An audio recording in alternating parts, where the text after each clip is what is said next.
Hi everyone, my name is Marco from Baloise. We are a multi-line insurer headquartered in Basel, Switzerland, and I work as product manager for retail customers. Hi, my name is Laurent. I'm co-founder and CEO of Movu.ch. We're a Swiss-based digital marketplace for movings. We started 3.5 years ago. This summer we have had a change in ownership, so we are now mainly owned by Baloise Insurance, which is one of the reasons that we're here on this stage today. And I'm very happy that it's so cold in here that I can wear my branded Movu sweater. Hi guys, I'm Nick from Kasko. We provide InsurTech as a service, but just think about us as your digital lab on steroids. We enable you to create value propositions for your customer in a matter of weeks at a fraction of the cost.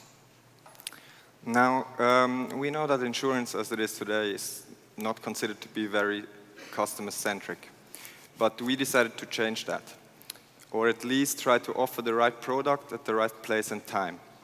Now, in order to do that, we don't ask our customer about his current life situation, but we partner with companies like Movu, who already work around such touchpoints. For us as a startup, it's very difficult to get the trust of the customers. You're new in the market, nobody knows what you're actually doing. Since we handle a lot of relocations, it was clear to us we need a very good insurance product to cover that, something that is better than what the market has to offer. Second of all, we knew that having a good insurance partner can bring a lot of trust to us and our clients, but we were very, very worried about the implementation times. You know, product cycles can be 12 to 18 months. We didn't know at that time whether in 12 to 18 months we would still be alive, so we were really trying to find the right partner that would help us work fast.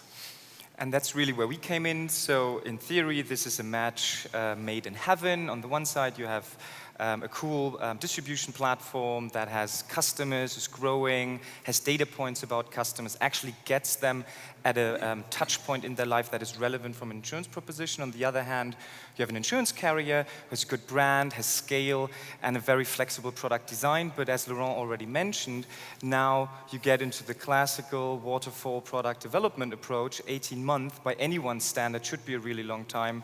Trust me, if you're outside the insurance world, it's even longer. Now, looking at these priorities, we decided not to focus on content insurance, but rather ensure the transaction itself, so the risk of transport. Or our own little new innovation, the bedrock insurance. Laurent is going to talk to you about this in a minute. So whilst, can we get up the laptop with the customer journey whilst that is happening, hopefully? A couple of things for you guys to note. Have a look at the type of information that the customers willingly provide to Movu. Have a look at how we integrate the insurance product in the user journey. And then forget all that, because what's interesting is how quickly that happened. From idea to go live, it was 4 weeks and 100 working hours across the 3 teams in total. Now, do me a favor, when you go back, ask your colleagues how long the last integration you guys did took and how it looked like. Cool. Before we get into it, 2 points. Nick and me met the first time yesterday, so we had no kickoff meeting, nothing like that. We just started the product together with 1 Skype call. Second of all, what we're presenting is not disrupting the industry. We are very sure about that. We know that it's more hard craftsmanship, hard work, and a few hours, and you can come up with a really good product that sells. So we're not here to show you how to disrupt. We're just here to present how we did an initial product. So what the client does on our platform, he chooses whether he wants a moving or a cleaning, and he can also take a cleaning on top of the moving. That's what we're doing here now. We're not going to go through the whole flow. Then we ask him, yeah, I'm in the A version of our A/B test now, so I have to fill in a little bit more information, unfortunately. So we ask him, where is he moving from and where is he moving to? And we ask for his name and his email address, and then we move on. And then the actual interesting part starts. So I have some pre-filled data here that I can show you. We ask the client 28 questions in a row. 28 questions is a lot. Our dropout rate is 5%. Now ask yourself, when you have these sort of forms, what is your dropout rate there? It's 5% for us. We ask questions like, what sort of apartment are you living in? Is it an apartment? Is it a house? We ask questions like the size of the apartment, what floor it is on, so some very basic questions, but later on in the flow, we also ask questions like how many people are moving, are you a smoker, do you have pets, are you clean? We're not asking it like that, obviously, but we're asking, would you rate yourself as clean, not so clean, dirty? People actually answer that question.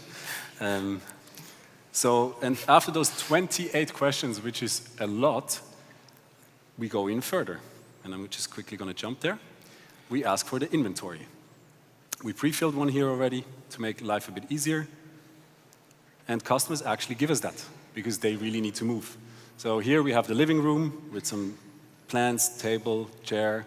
Then we have the bedroom with a bed, drawer, etc. And we have the kitchen, again with the table and the chair. So this guy seems to be very comfy and sit a lot during the day. And then on the last step, he has to give us his exact address. He needs to give us the date when he wants to move and his phone number so that we can contact him in case of emergencies or questions. And then what we do is we hit the confirm button, submit, and you wait for your 5 offers. Now, while the 5 offers are loading, just very quickly, my perspective as product manager. We have a lot of relevant information in that flow. For example, we have the probability of break-in, the size of the apartment, age, address, if Laurent is a smoker, if he's clean. And by looking at him, I'd guess he's not that clean. And we even have a possibly extensive list of his belongings. And I'm sure we can somehow leverage that data to offer the right products or for pricing purposes. Thanks for that low blow, Malcolm. Okay. With that, let's go and have a look at the offers, because that's where we actually have the product now. So that was a long build-up for something that is not that complicated to do. We have 5 offers here. 4 of them are actual offers. 1 of them is a test offer that we will book afterwards. So we will take a real offer first from Kaya Möbel GmbH. What you see on top here is the price that the customer actually pays for our service. These are Swiss prices, if anyone obviously, they're wonders. Swiss prices. Can't charge that anywhere else in the world. And then below that, on the checkout, what you see is the all-risk insurance from Baloise. And also below that, there's the bad frog insurance, which basically is an insurance if you move and your neighbor turns out to be a complete asshole and you want to move again, Baloise is going to cover that cost for you. So those are the 2 things that they offer here. That was the first release. What is interesting, if we go back and we now take the test provider that is a bit cheaper, well actually a lot cheaper, you can see that the prices have changed.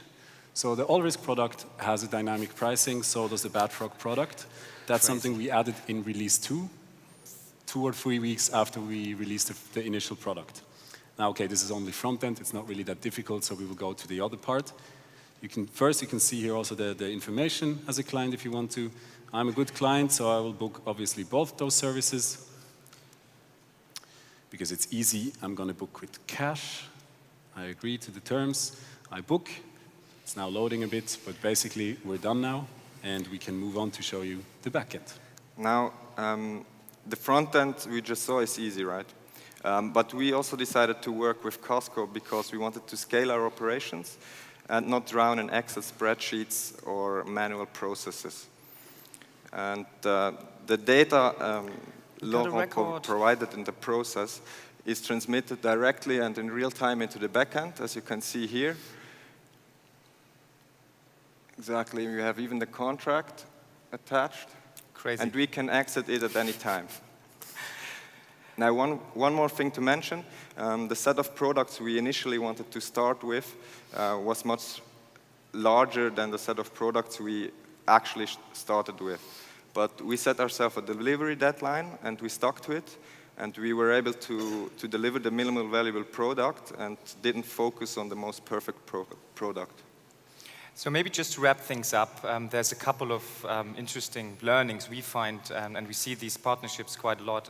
Number 1, the customer, it's Movu's customer. Whoever brings the customer owns their customer relationship. I find that's always interesting why people bicker about that. The second thing is, insurance is an attachment product.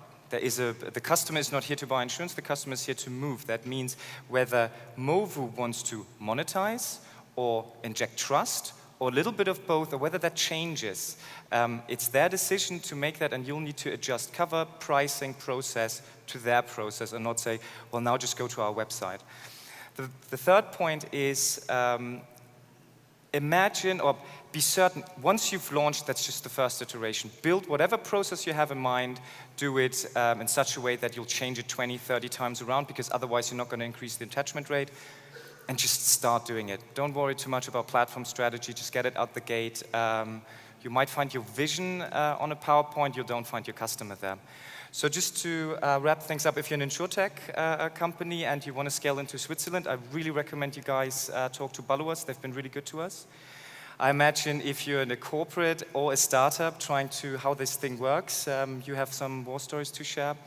And I'm around as well. Thank you very much. Thank you.